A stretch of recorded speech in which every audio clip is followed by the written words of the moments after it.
ओम शांति। आज 26 जुलाई 2025 मीठे बाबा की साकार वाणी।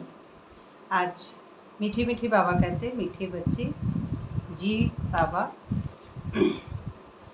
यह है संगम युग, विक्रम विनाश करने का युग है। इस युग में कोई भी विक्रम तुम्हें नहीं करना है, पावन जरूर बनना है। तो ये संगम युग है। इस संगम युग को पुरुषोत्तम युग भी कहा जाता है। पुरुषोत्तम जैसे 3 साल में एक बार एक अधिक मास आता है, उसको कहते हैं अधिक मास। और यहाँ कह रहे हैं पुरुषोत्तम मास, उनको भी पुरुषोत्तम मास भी कहते हैं। और इन्हें कह रहा है पुरुषोत्तम युग, माना संगम युग। तो इस युग के अंदर हमको अपने पुण्य बढ़ाने हैं, जैसे वो पुण्य बढ़ाते हैं। लेकिन अब इसके उसमें शरीर से समझ के पुण्य बढ़ाना घटाना जो भी हो रहा है, लेकिन यहाँ पे शरीर का कोई रोल नहीं है। अब हमको यहाँ पे संगम में आत्मा समझकर ही पाठ बजाना है। तो इसमें विक्रम विनाश करने का ये युग है कि जितना भी हमने देह समझ के और ये विचार मन का जो साधन हमने बनाया है कि विचार मन का एक साधन है, लेकिन अहंकार को ये बना के रखता है। मन है वो अहंकार को बना के रखता है, और ये अहंकार ही हमारा मन का साधन है। अब इसको हमारा मन छोड़ना ही नहीं चाह रहा है, और इस मन को अपना समझ के हम विक्रम बनाते ही रहते हैं। तो इस युग में कोई भी विक्रम नहीं करना है, क्योंकि हमें हमारी इंद्रियों से परे जाना है। तो इन इंद्रियों को जब हम जीतेंगे तभी हम उन इंद्रियों को जीत पाएंगे। और ये रावण है, जो दशहरा आएगा तभी रावण मरेगा। तो 10 इंद्रियों से परे होंगे तभी रावण मरेगा, और रावण मरता है तभी हमारे विक्रम विनाश होंगे और पावन जरूर बनना है। तो ये जब कब मरेगा, जब हमारी रोशनी वापस लौटेगी, सत्य वाली, सत्य बाप को याद करते करते, और हमारी जो रोशनी वापस लौट जाएगी तो दीपमाला जग जाएगी। अब दीपमाला ही हमारा रोशनी आएगी, रोशनी दीपक जलना, तभी रोशनी वापस प्राप्त होगी, और उसी में हम ठहर जाते हैं। जो हमारा मन चंचल घोड़ा पहले विचारों में उलझा रहता है, लेकिन रोशनी जब प्राप्त हो जाएगी इंद्रियों से परे, ये जब रावण मरेगा तो दीपमाला, जो आपकी रोशनी वापस आपको प्राप्त होगी, जो आप शरीर समझने के कारण आपके अंदर मन में रावण था, लेकिन अब आत्मिक स्थिति में न्यारे और प्यारे जब हो जाएंगे तो रोशनी लौट जाएगी और वह दीपमाला में परिवर्तित हो जाएगी। तो दीपमाला का जो मणका है वह इसी स्मृति से न्यारा और प्यारा होकर ही हम समझ सकते हैं। प्रश्न है आज का, अतीन्द्रिय सुख का अनुभव किन बच्चों को हो सकता है? अतीन्द्रिय सुख जब भी होता है जब हम इस ड्रामे से न्यारे हो जाते हैं, अलग होकर अपने आप को देखते हैं एक्टर के रूप में।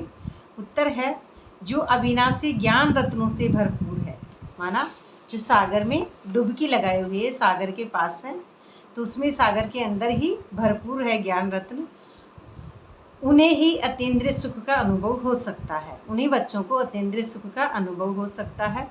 तो जो जितना ज्ञान को जीवन में धारण करते हैं, और जो जितना ज्ञान को धारण करेंगे, बाप की जो नॉलेज है उसको धारण करेंगे, किसी भी देह और देह के रिश्तों को धारण में कुछ भी नहीं है। अब यहाँ पे किसी से भी ज्ञान अर्जन नहीं करेंगे, सिर्फ एक बाप से, खुद का ज्ञान भी नहीं, यहाँ पे सिर्फ एक बाप का जो स्मरण है बुद्धि में चलता जाएगा तो अपने आप से परे होते जाएंगे। तो वैसे हमको अपने आप से परे होना, माना रावण की दुनिया से परे होना, ये पराई कृति है, शरीर प्रकृति, इससे परे होना, 5 तत्वों से पूरा परे होना, तभी हम इस जीवन में अपने आप को, ज्ञान को जीवन में धारण करते जाएंगे। ये जो जीवन है लास्ट का संगम पर, इसको धारण करते जाएंगे, इतना साहूकार बनते हैं। अब साहूकार कब बनेंगे?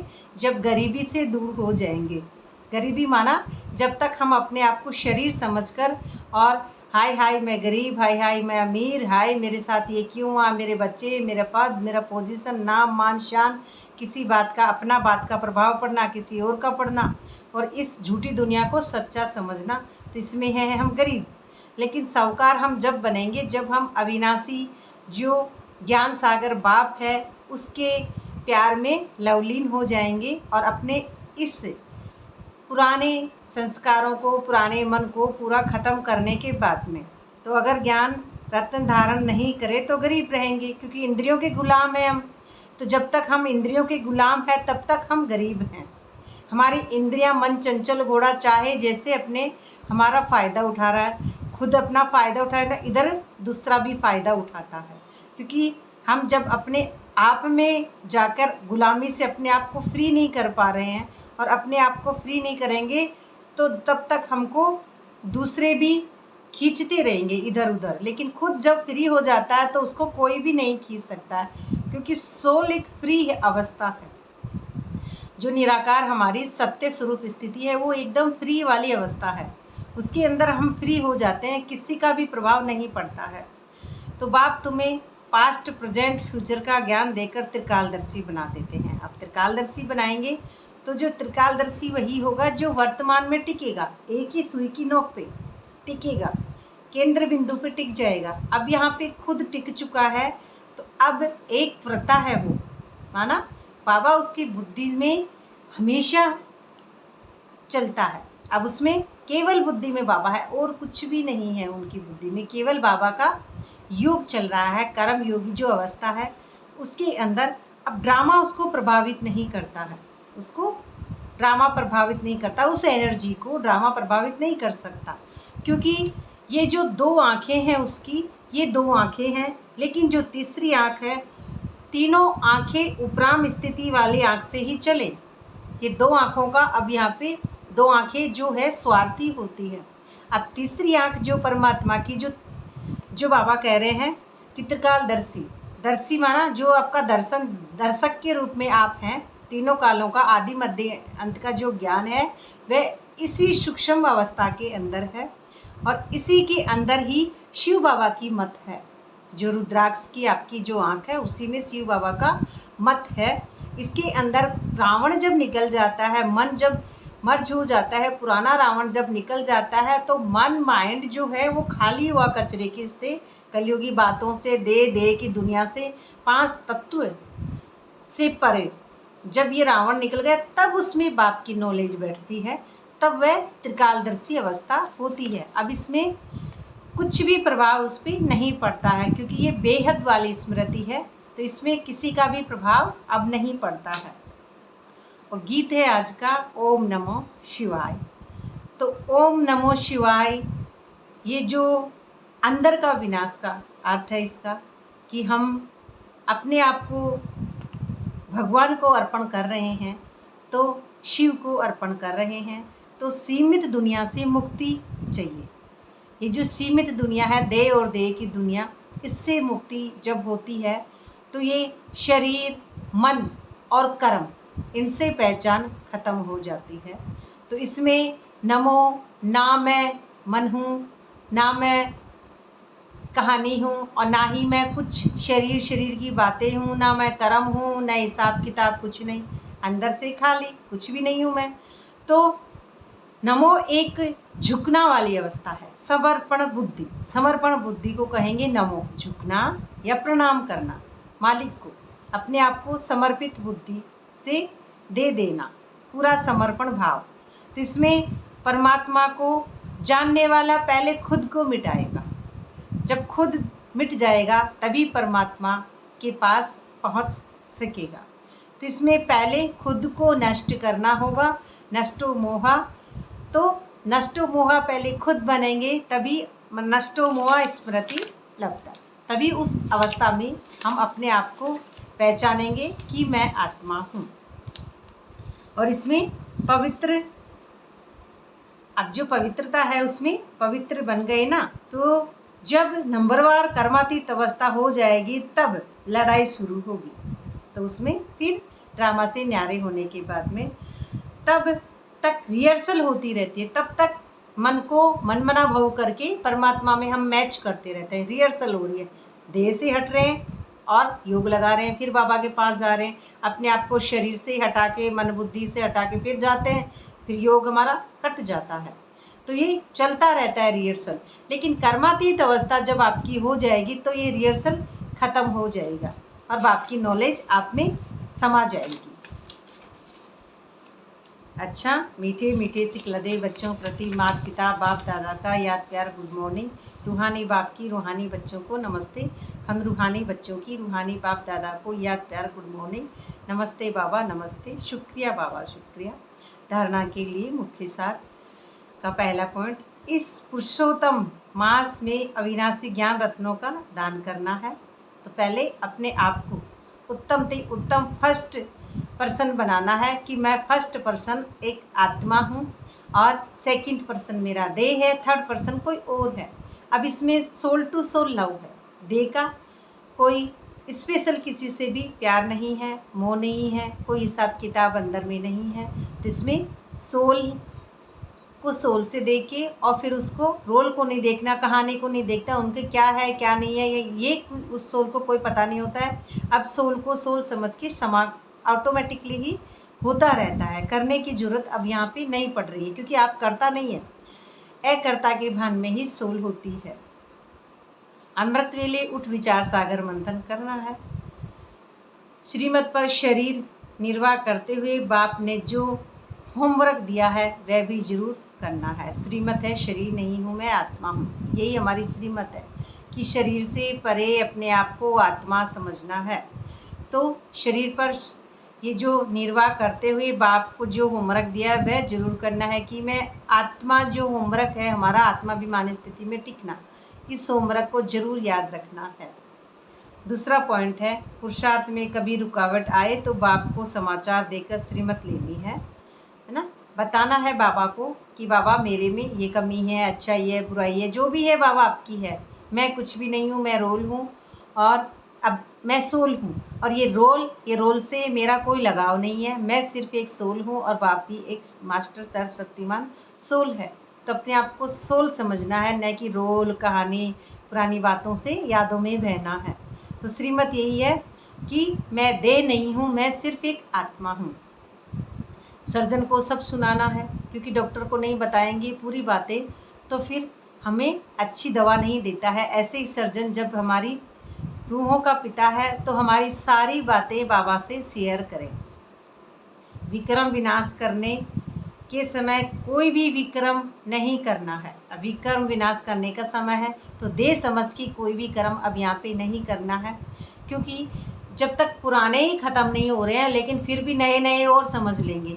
अपने आप को कर्तापन के भान में लेके चले जाएंगे, मैंने ये किया, मैंने ये किया, उसने कहा था इसलिए किया। तो क्रिया की प्रतिक्रिया होती रहती है और हम अपने आप को कर्ता समझने के कारण अंदर में दुख, इमोशनल फीलिंग्स उनमें ही डूबे रहते हैं। ड्रामा को सच समझ के उसने ये कहा फिर बुद्धि में ले लेंगे, फिर खुद अपने आप को उसमें विचार सागर जो मंथन है उसमें उसी बात को लाएंगे तो वहाँ से बाबा से कनेक्शन कट जाएगा। इसलिए ये पुरानी व्यर्थ की बातें कुछ नहीं करना है। जो हो रहा व्यर्थ है, ये दुनिया एक झूठी है, ये मुसाफिर खाना है, यहाँ आना और जाना है। इस दुनियावी बातों में बुद्धि ना लगाएं। दुनिया मैं नहीं हूँ, मैं सिर्फ आत्मा हूँ, इसी बारे में सिर्फ सोचना है क्योंकि सोल सोचती नहीं है, ये रोल सोचता है। सोल एक बेहद वाली अवस्था है, उसमें सोचने वाला नहीं रहता है। वरदान है आज का, अखंड योग की विधि द्वारा अखंड पूज्य बनने वाली श्रेष्ठमान आत्मा भव। अखंड, कभी खंडित ना हो। जो हम कह रहे हैं कि हम अखंड ये कर रहे हैं तो अखंड का एक वो होता है कि जैसे 7 दिन का या 9 दिन के अखंड नवरात्रा करना, तो उसमें वह वो दीप जला के रखते हैं, दीपक, तो वो खंडित नहीं होता। उससे पहले उसको घी डालेंगे, ज्योत जलती रहती। ऐसे ही ये अखंड जो हमारा योग है, ये विधि है, तो अखंड पूज्य बनने वाले श्रेष्ठ महान आत्मा भव। कभी भी कनेक्शन ख़त्म ना हो, कभी भी परमात्मा की जो लो है वो हमेशा बरकरार रहे कि मैं आत्मा हूँ, न्यारी ड्रामा से अलग। अब ये लो जल रही है तो अब इसके अंदर रोशनी है तो अब ये अंधेरे से प्रभावित नहीं होती है। दे की दुनिया, झूठी बातें, और ये कहते हैं ना ग्रह लग गया, अब ये ग्रह से भी परे है। सूर्य पे कभी ग्रह नहीं लगता है। हम कहते हैं सूर्य ग्रहण, तो ग्रहण है ही ये 5 तत्व। सूर्य किसी ग्रहण से प्रभावित नहीं होता है, लेकिन अब सूर्य तो एक परे की अवस्था है, लेकिन ये यहाँ की माया की छाया है, उसको हम समझ रहे हैं कि ग्रहण है।